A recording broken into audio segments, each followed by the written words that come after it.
আসসালামু আলাইকুম সম্মানিত ভিউয়ার্স, আশা করি সকলেই ভালো আছেন।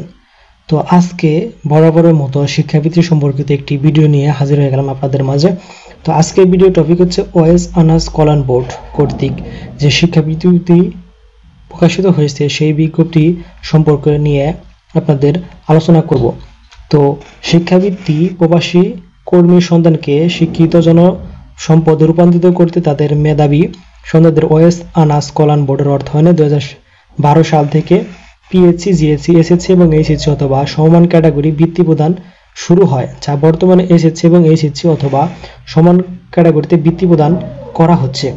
তো এসএসসি সমমান 2024 এবং এইচএসসি সমমান 2023 ক্যাটাগরিতে প্রবাসী কর্মী সন্তানদের শিক্ষাবৃত্তি দরখাস্ত আহ্বান শিক্ষা বিজ্ঞপ্তি প্রকাশিত হয়েছে সেই সম্পর্কে আলোচনা করব।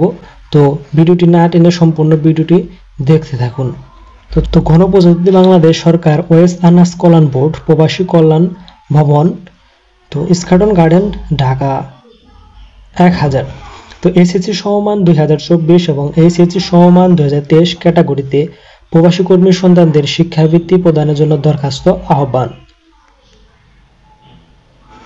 তো প্রবাসী কর্মীর মেধাবী সন্তান যারা 2024 সালে এসএসসি সমমান পরীক্ষায় উত্তীর্ণ হয়ে দেশের বিভিন্ন প্রতিষ্ঠানে একাদশ সমমান অথবা ডিপ্লোমা কোর্সে প্রথম সেমিস্টারে বর্ষে অধ্যয়নরত এবং 23 সালে এইচএসসি সমমান পরীক্ষায় উত্তীর্ণ হয়ে দেশের বিভিন্ন বিশ্ববিদ্যালয়, মেডিকেল কলেজে প্রথম সেমিস্টার বা বর্ষে অধ্যয়নরত তাদের নিকট হতে নিম্নবর্ণিত শর্ত সাপেক্ষে অনলাইনে দরখাস্ত আহ্বান করা যাচ্ছে। যে সকল প্রবাসী কর্মী সন্তানগণ শিক্ষাবৃত্তির জন্য আবেদন করতে পারবে: ক, বিএমইটির ডাটাবেসের মাধ্যমে বহির্গমন ছাড়পত্র গ্রহণকারী অথবা ওএস অনার্স কল্যাণ বোর্ডের মেম্বারশিপ গ্রহণকারী প্রবাসী কর্মী সন্তান। খ, ওএস অনার্স কল্যাণ বোর্ড হতে আর্থিক অনুদান পেয়েছেন বা পাবেন এমন মৃত প্রবাসী কর্মী সন্তান।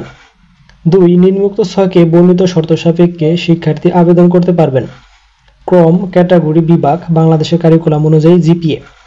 তো 1 নম্বর ক্রমে রয়েছে ক্যাটাগরি এসএসসি সমমান 2024 সালে এসএসসি পরীক্ষায় উত্তীর্ণ হয়েছেন।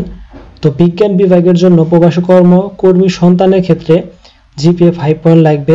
তো এসএসসি সমমান 2024 সালে উত্তীর্ণ মানবিক ও বাণিজ্য বিভাগ এর জন্য লাগবে হচ্ছে প্রবাসী কর্মরত কর্মী সন্তানের ক্ষেত্রে 4.75 এবং প্রবাসী মৃত কর্মী সন্তানের ক্ষেত্রে লাগবে হচ্ছে 4 পয়েন্ট পেলেই হবে।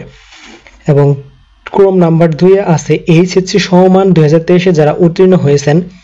তো বিজ্ঞান বিভাগের জন্য প্রবাসী কর্মরত কর্মী সন্তানের ক্ষেত্রে তো 4.80 এবং প্রবাসী মৃত কর্মী সন্তানের ক্ষেত্রে 4 পয়েন্ট পেলে হবে। এবং মানবিক ও বাণিজ্য বিভাগে প্রবাসী কর্মরত কর্মী সন্তানের ক্ষেত্রে 4.50 এবং প্রবাসী মৃত কর্মী সন্তানের ক্ষেত্রে 4 পয়েন্ট পেলেই হবে। তো 3 নাম্বার বলা আছে আবেদনের সাথে নিম্নোক্ত কাগজপত্রের মূল কপি হতে স্ক্যান কপি আপলোড করতে হবে।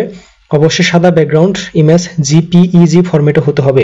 আবেদনে পিতামাতা প্রবাসী কর্মীর সপক্ষে প্রমাণক হিসেবে বিএমইটি বহির্গমন ছাড়পত্র বা ডাব্লিউইডব্লিউভি সদস্য সম্বলিত পাসপোর্টের কপি, শিক্ষার্থীর 1 কপি, হাইট 300x300 পিক্সেল ছবি, শিক্ষার্থীর স্বাক্ষর, হাইট হবে 80, ওয়েট হবে 300 পিক্সেল। তো ঘ, শিক্ষা প্রতিষ্ঠান প্রদানের মোবাইল নম্বর সহ অনিয়ন্ত্রিত শিক্ষা প্রতিষ্ঠান হতে প্রত্যয়নপত্র লাগবে। তারপর প্রবাসী মৃত কর্মী সন্তানের ক্ষেত্রে বিদেশস্থ বাংলাদেশ মিশন ইস্যুতে এনওসি দূতাবাস সনদের কপি এবং শিক্ষার্থীর জন্ম নিবন্ধন বা এনআইডি কার্ডের কপি। তো এগুলো স্ক্যান করে আপলোড করতে হবে।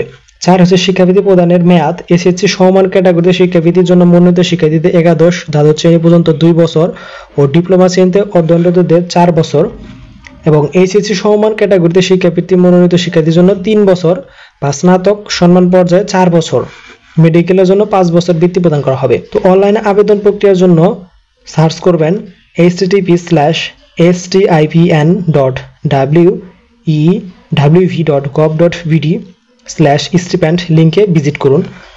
অনলাইনে আবেদন সময়সীমা হচ্ছে 25 নভেম্বর থেকে 24 ডিসেম্বর 2024 তারিখ পর্যন্ত। ওয়েস আর্নার্স কল্যাণ বোর্ড কর্তৃক প্রবাসী কল্যাণ প্রবাসী কর্মীদের সন্তানের শিক্ষাবৃত্তি প্রদানের দরখাস্ত আহ্বান।